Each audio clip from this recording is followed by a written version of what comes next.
Assalamualaikum warahmatullahi wabarakatuh. Halo teman-teman semua, selamat datang di podcast ini bareng saya, Mada yang Mawar. Di episode ini kita mau ngobrol hal yang sering terjadi di dunia kerja. Bagaimana cara menghadapi atasan yang toksik dengan komunikasi yang ketat dan sensitif. Kita tahu komunikasi itu bukan cuma soal ngomong doang, tapi juga bagaimana kita menjaga sikap, mental, dan tetap profesional meskipun suasananya asik. Nah, untuk membahas ini, saya dan sendirian sebelah bersama saya, Bapak Daus Maulana,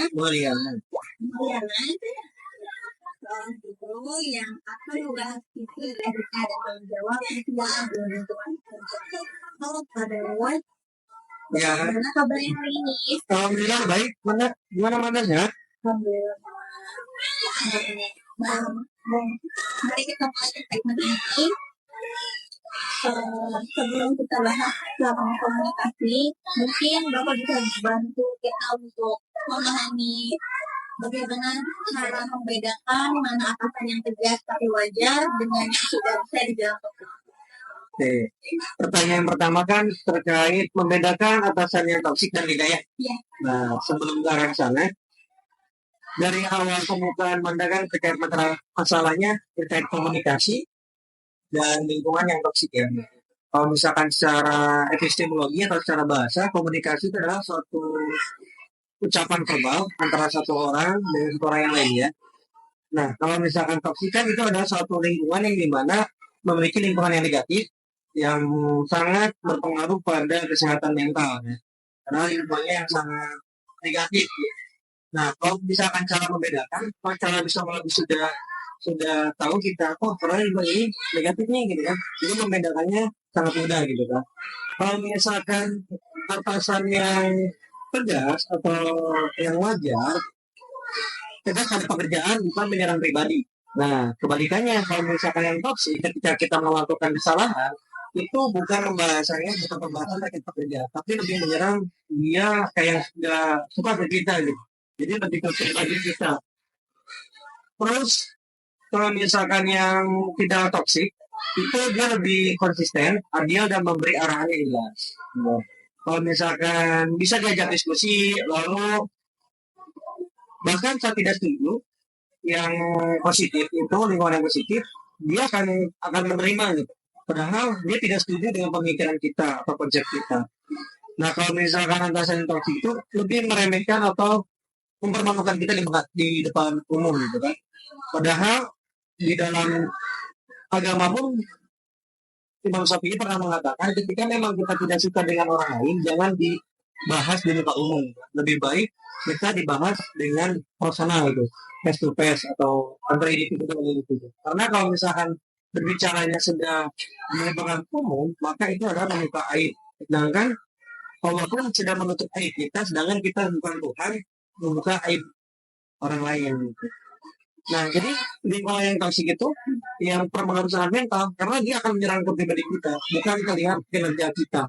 Walaupun kinerja kita sudah sesuai standar operasional, sudah profesional, ketika atasan kita sudah tidak suka ke perbedaan kita, walaupun pekerjaan kita bagus, itu tetap akan menyerang ke pribadian kita. Itu kalau menurut saya. Jadi bagaimana kita bisa menyikapinya gitu ya. Nah, Oke. Kalau misalnya kita sudah merasa atasan yang toksik, apa yang harus Bapak jadi langkah pertama yang pertama kita catat tindakan-tindakan dia dan apapun kata-kata perkataan dia terkait menyudutkan perihal privasi kita. Nah, terus kalau ada saksi tidak ada, dampaknya pasti akan berdampak emosional pekerjaan dan yang lain. Yang penting dasarnya kalau kita memang memiliki bukti, ketika kita misalkan kan nanti ada suatu yang namanya perjanjian kontrak kan, antara kita ketika akan masuk dan yang lainnya. Ketika kita akan mengundurkan diri dengan alasan memang atasan sudah toksik, dengan kita sudah catat tanggal, hari, waktu perkataan dia yang memang tidak pantas dan kepada kepribadian kita, maka kita akan mengundurkan diri dengan secara mudah gitu. Tapi ketika memang kita butuh dengan pekerjaannya, maka kita tahu semua kejadian-kejadian yang memang dia menyerang hal kepribadian kita gitu, lebih ke yang berdampak negatif pada kita. Oke, jadi kalau sudah tahu tentang topik, lebih baik kita menjauh dari lingkungan tersebut gitu. Sebenarnya balik lagi kan, keidealisme kita itu akan kalah dengan kerealisan kita. Ketika memang kita masih butuh dengan pekerjaan tersebut, maka jalani pekerjaannya. Ada yang namanya sikap bodoh amat, yang dimana tidak akan mendengarkan hal yang negatif untuk pada kita karena kita butuh dengan realitasnya gitu. Kalau cara idealis mungkin kita akan meninggalkannya gitu. Jadi ada peperanan yang dimana secara ideologisnya kan idealis, pragmatis, dan realistis ya.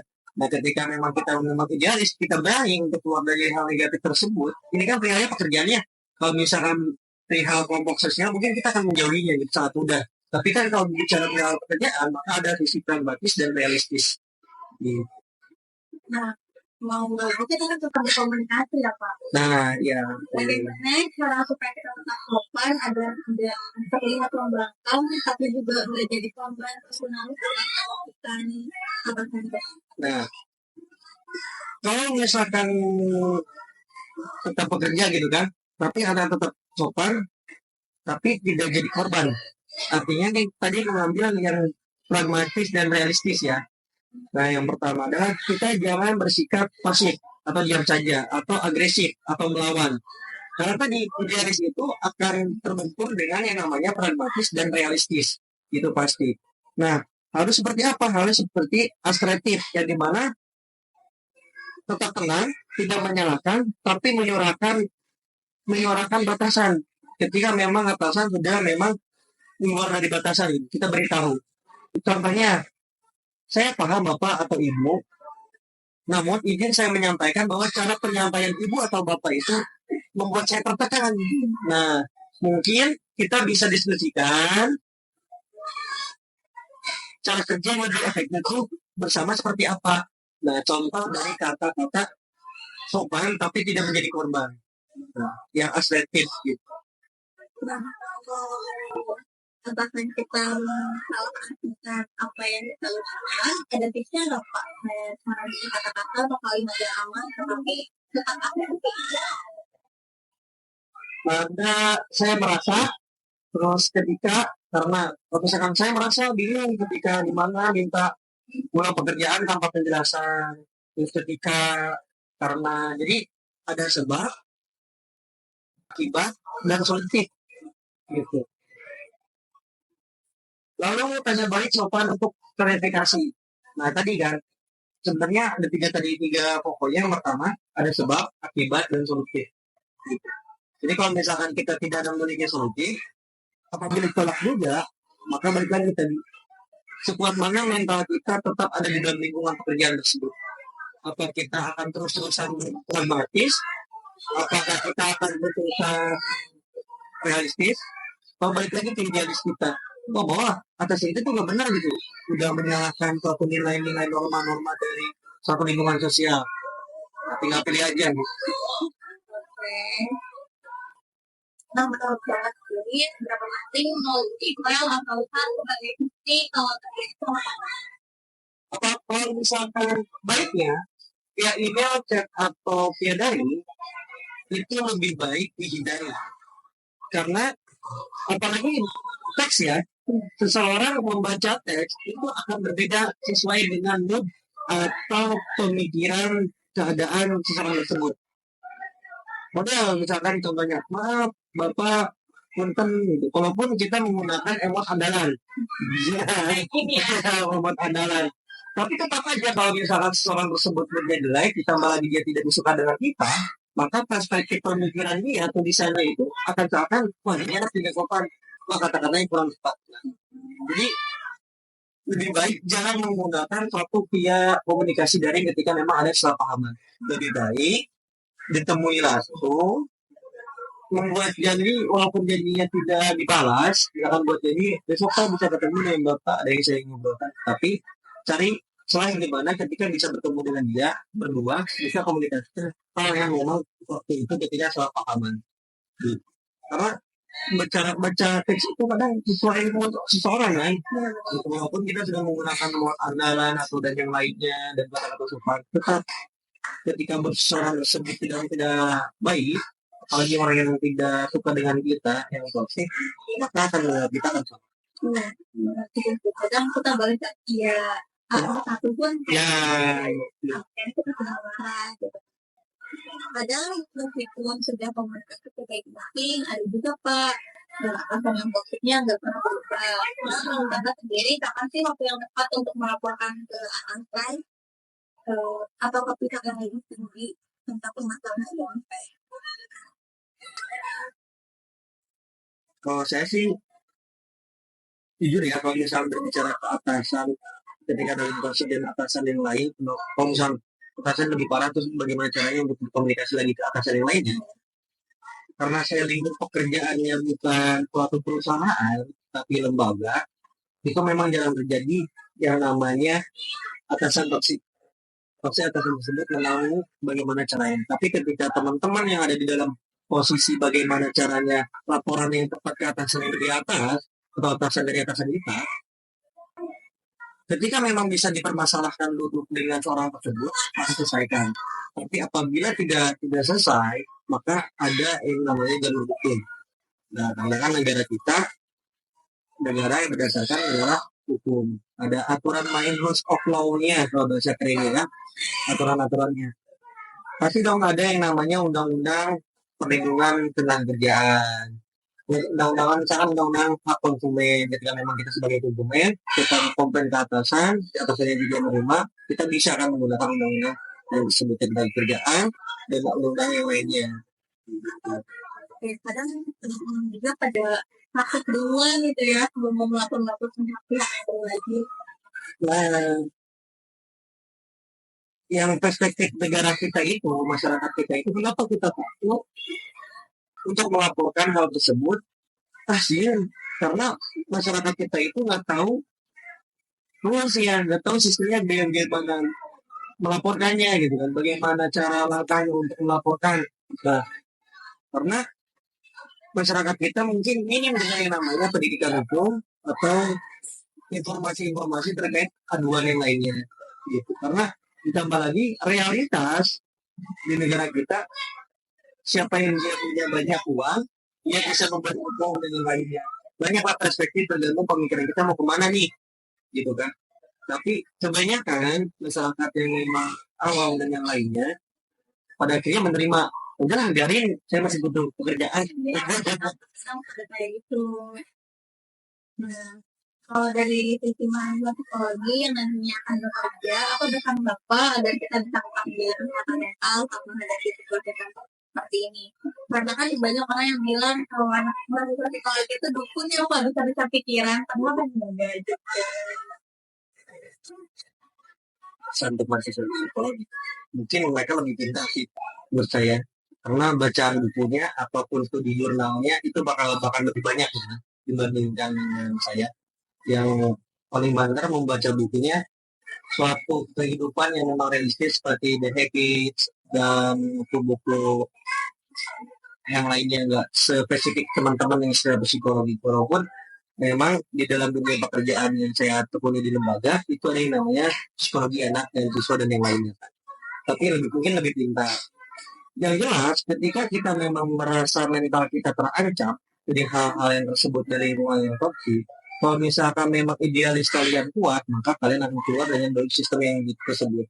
Tapi ketika dibenturkan dengan pragmatis keuntungan atau realistis, maka jalani aja gitu.